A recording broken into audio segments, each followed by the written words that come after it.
So Dr. Sternberg up here, past president of the Academy, I'm going to quote him, work it. Okay, I love that. Okay, so that's what we're going to be doing today.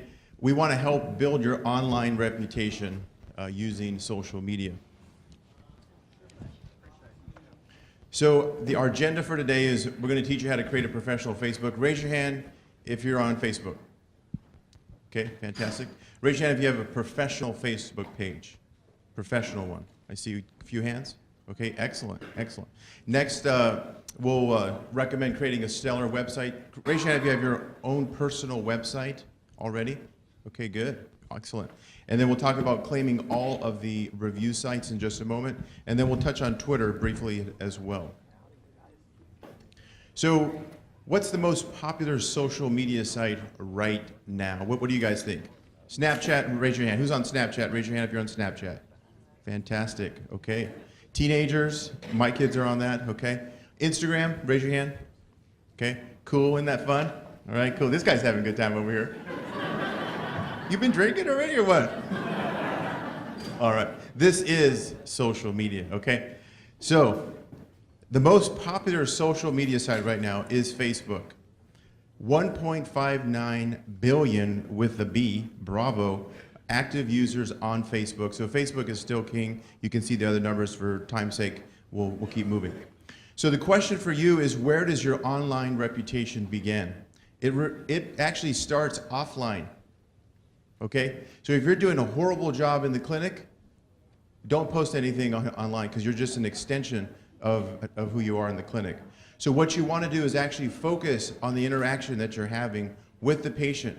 From the time they pull into the parking lot, checking in with your front staff, technicians, surgery scheduling, surgery center, and so on. You want to basically analyze all those steps and feel what the patient's actually feeling.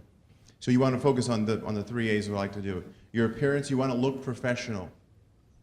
Wear a nice lab coat if your practice does wear lab coats. I love to wear lab coats that are extremely pressed, extra starch. Are you with me? Nice crease in the arms, you know, I'll roll up the sleeves a little bit so my cufflink shows.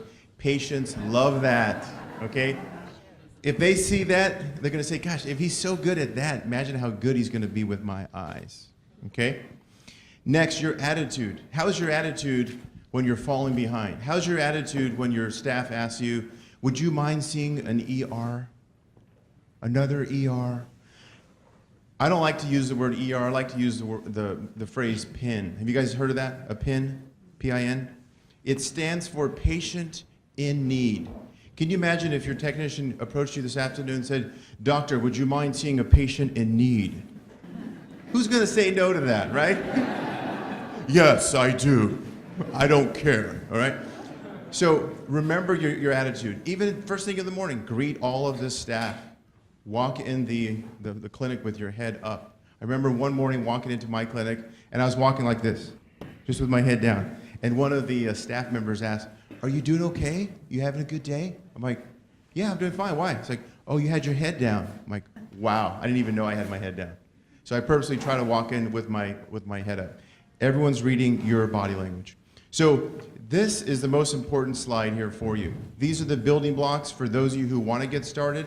Some of you have already raised your hands and have already started with these building blocks, but it starts with a strong foundation. The first thing is that you need a high quality website. It needs to be updated at least every 3 years, okay? If it's not, then you need to spend some money because that's really an extension of who you are.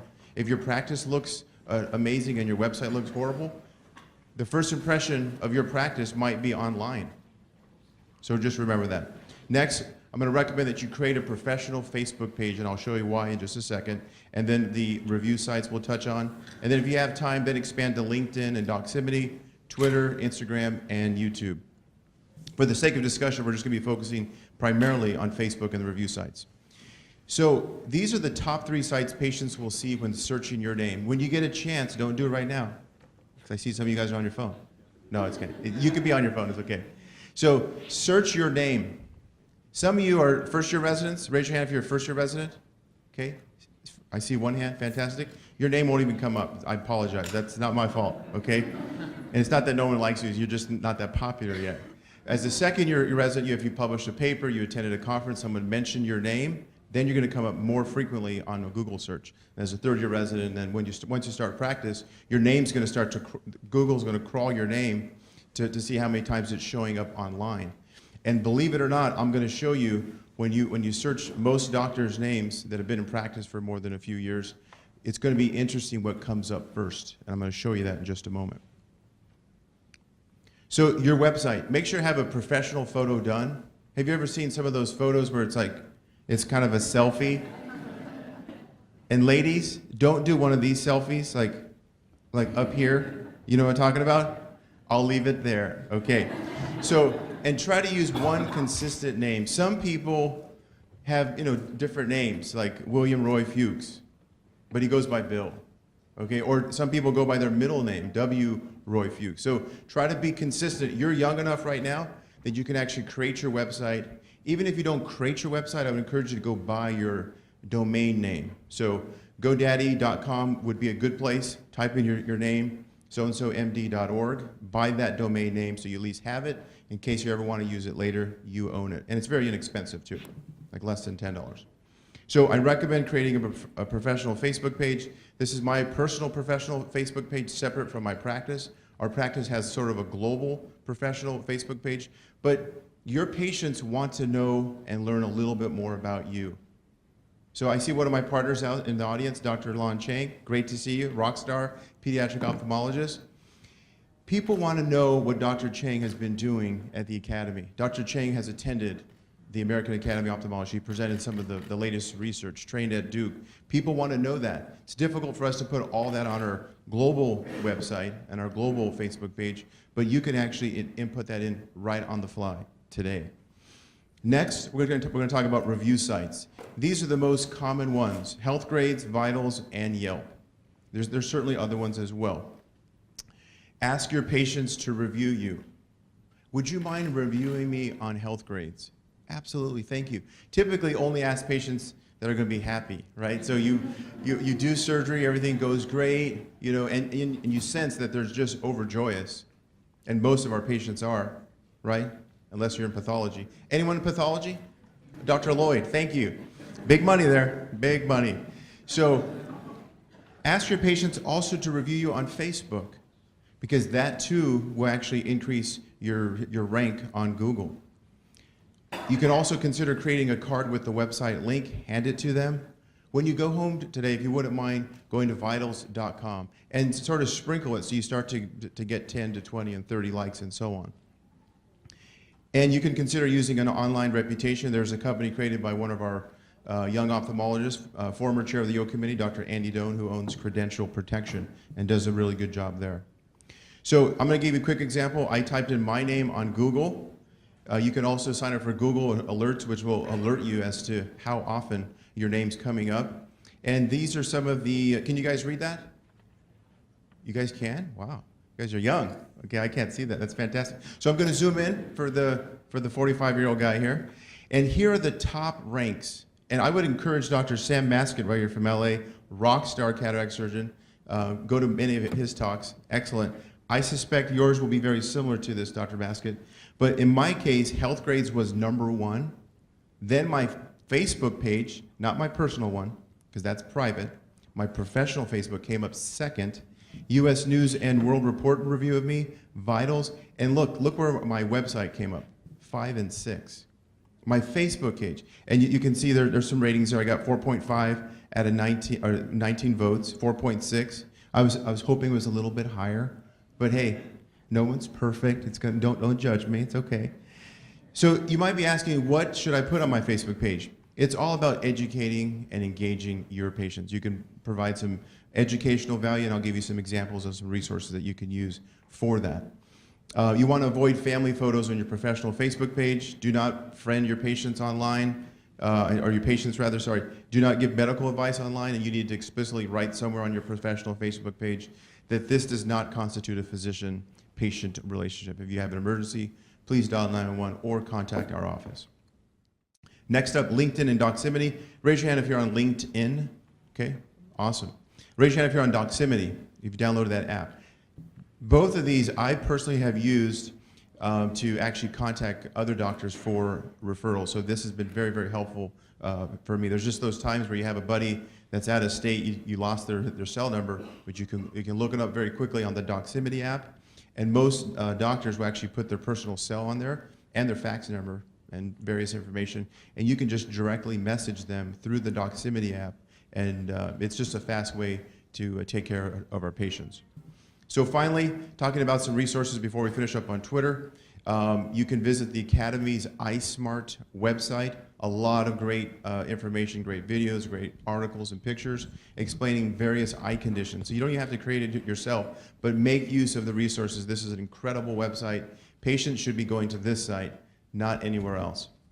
Next, you can promote other colleagues. You can share their content on your page. Like, congratulations to my good friend for being awarded this particular award and things to that effect.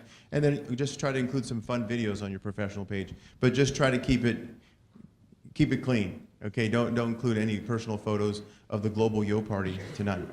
Raise your hand if you're going to the Global Yo Party tonight. Okay, I have 2 tickets in my pocket. Okay. It's actually, is it a free event tonight, or are we still charging cover charge? $50 cover charge? Oh, it's free now. Wow, you guys charged me last year. That's fine, but I have 2 tickets that, it's sold out already? Okay. Okay, fantastic. So, are we going to give those away right now, a couple? Fantastic. You know, I put it in my pocket, but I can't find them, so can I get a couple more? All right. I'm just trying to invite some other friends. Wink, wink. So let's finish up with talking about Twitter. I got 3 minutes left. The top ophthalmologist Twitter users and the year they started on Twitter. 2009 was the biggest year that ophthalmologists in particular joined Twitter. And you start to see this decline. Don't be shocked by this. Don't think that Twitter's dying. It's not dying.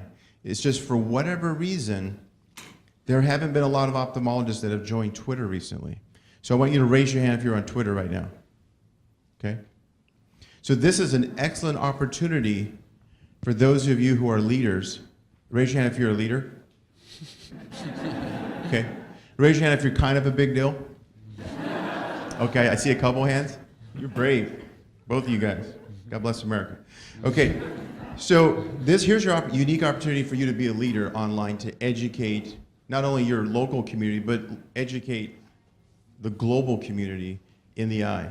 And it should be our responsibility as professionals, as Dr. Lloyd said, as professionals, the people that really care. And we love what we do. And if you're a teacher, you want to teach. It's just if it's inside of you. So I would encourage you to actually go to Twitter. I'm going to give you 2 quick examples. Diana Shiba, she's the outgoing chair of the Yo Yo Advocacy Subcommittee. Her Twitter page has just been growing like crazy this year. Super active.